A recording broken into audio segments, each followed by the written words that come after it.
Chapter 16. Who? Sam called me when I was on the Brown Line train heading to the Loop in Robbinsog from Kimball after school on Monday. What were you able to find? I asked Sam on the train through the phone. The security network went out for about 10 minutes last Friday in my school. During that time, that was when the note was stuck in my locker because the footage of the area didn't show anyone in my locker area not during that time, Sam said through the phone. What a terrible coincidence. It isn't a coincidence. That's the thing. How? Because our school was the only school where the security network went out in the area. We shared with some public schools in the area, so it would go out to the other schools too. How do you know this? The officer called the other schools about it. That means whoever is after us is using weapons to manipulate the system, so the return doesn't get caught. Weapons? Go to a room in Robbinsog. I will meet you there. I don't feel comfortable going to Gorfie Park right now because someone is after us badly right now, and the safest place is for us to be at home in Robbinsog. I just entered Oakport, the Blue Line station. I'll be there in a half hour. And I am passing the merchandise mart on the Brown Line, and I will be home in a few minutes because I will be in the Loop in less than a minute. I then hung up because now I am scared. I took off like lightning to Robbinsog as soon as the Brown Line train pulled into Harold Washington Library, State of Van Buren. As soon as I entered Robbinsog, I went to my room and I locked the door because I need to take extra security measures and I will need to talk to whoever is outside so I know who I am letting into my room. I began working on my math homework when I hear the doorknob jiggling and a knock at my door. Sam, is that you? I asked. Yeah, Sam said through the door. I then opened the door and let Sam in. I then shut the door after he entered. Thank you for participating in my new security measure, which you will perform to do when you are the one in this room, I said after I shut the door. So are you trying to explain to me, as long as there is one of us in this room, this door has to be locked and we need to ask who it is before we let someone in? Sam asked. Yep. What if there's no one in this room? Good point. Oops. I don't think there is. Good point. Oops. I don't think there is, though, right now. Honest question, should we tell Mom now? No. We haven't been threatened to be hurt or killed yet. Because of that, we should probably keep this a secret still. Good idea. And for all we know, the return may not actually be a bad guy. Then George walked in. What have you found? George asked. Whoever is the return uses weapons to manipulate security systems, and that is what is going on so they can't be caught, I said. When I was at school today, I went to the security office to check and see what was going on, Sam said. What do you mean when you use the term weapons? I think the right term would be gadgets instead, because no one got hurt. You're right, that was the wrong word to use.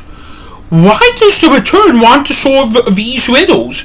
If he or she wants to find him or her, then clearly, they clearly know where we hang out. Remember what we say when we pray on the Sabbath?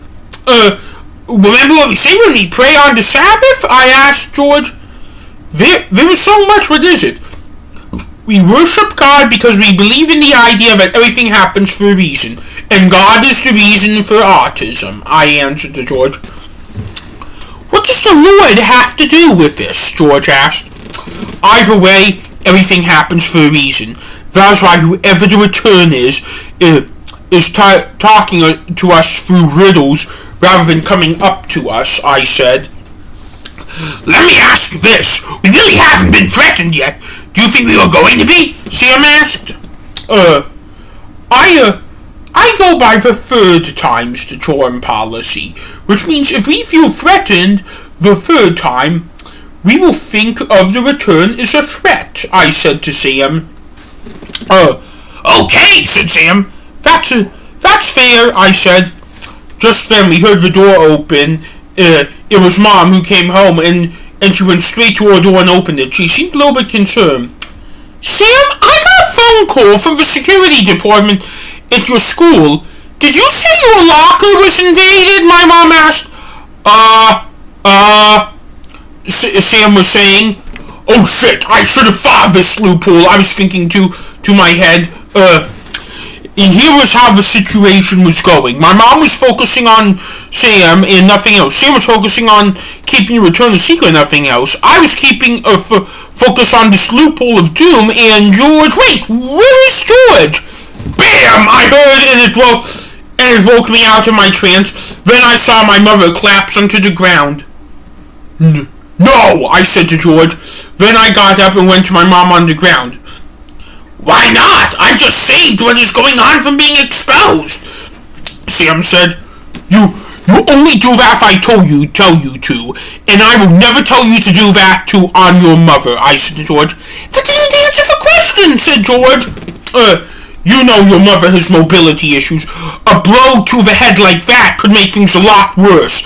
There's a reason I only wanted to use that on Dad and not Mom. Oh, sorry, said George. All three of us looked at our mother down on the ground. What should we do? Sam asked. She's breathing, I said. George, put the pan away, and hopefully she wakes up in time for Dad to be home and she remembers nothing. George then went to the kitchen and put the pan away and then came back with us. We waited anxiously for the next 10 minutes and then our mother woke up. Marcus? Sam? And George, what am I doing in your room? My mom asked. You were tired? You were tired when you got home and you came to tell us something, but you passed out, said Sam. Really? How long was I out? Or Mom asked. Since you got home, but I don't really remember how long it has been, said Sam. Okay, well, I'll go prepare supper. And we will go to the hot tub to chill off in the hot space, I said to my mother. I'm in on that, said Sam. Me too, said George. Okay, have fun up there, said my mom. We then changed into our swimsuits and went into the hot tub on the top floor of our building. Good. No one is here. We can have this talk now, I said to George in the hot tub. What talk? George asked. Don't ever hit Mom in the head like that again. I think you got off scot-free because she was able to get herself off fine, but whatever you do, don't do that again because she has a lot more nervous issues than Dad, I said. Fine, said George. A few seconds went by as I was putting a candy cigarette in my mouth, and then George began talking. Phew, thank God that's over, said Sam. Now, all I really want to do is figure out who the return is, because I don't want our family placed in harm's way like that ever again, I said to Sam and George.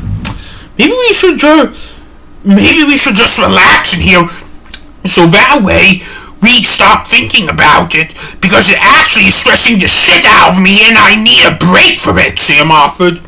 Not until we get the third riddle. I will have it set in my mind if I feel like we are being threatened or not. Well, Marcus, then I am sorry, said Sam. Sorry for what? I asked.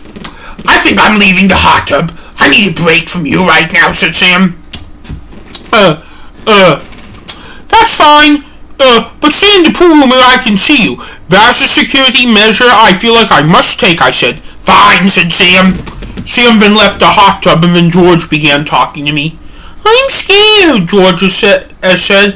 Why? I asked. Why do you think? Have you heard of the return hurting anybody? No? Then why are you so afraid? Because I don't know what to expect. Neither do I. I feel like I should tell Mommy. Don't, because again, we don't know. How does that change anything? Because if she finds out about it, an innocent person could be arrested. So could a guilty person. Don't do it. I feel like I have to. I need to make an analogy. he understands, and considering everyone in our family is one way or another a genius, that's not a hard thing to do. Have you learned about the great civil rights leader Martin Luther King Jr. yet in school? I asked George, trying to teach him a lesson. No, George asked. He thought the logical way we all should live, which is that all people are created equal. Back in the day, the people in the United States were not created equal just because of the color of their skin. What's your point? If you tell Mom you're being stalked, an innocent person could get arrested, and that's not treating people equally. How? Because the thing is, you are accusing a criminal that may be fake, and you haven't seen the return yet. I see. Make another analogy. What if the return is just another persona to someone you know? That sounds like you. That is right. Do you want me arrested? No. Then you probably should not tell Mom. And also, you were the one who just hit him in the head with a pan. Why did you flip your stance like that? I asked. Because I don't like hurting people. I see. We then hung out in the hot tub and afterwards we went back down to Robbinsog. When we got back, Dad was there.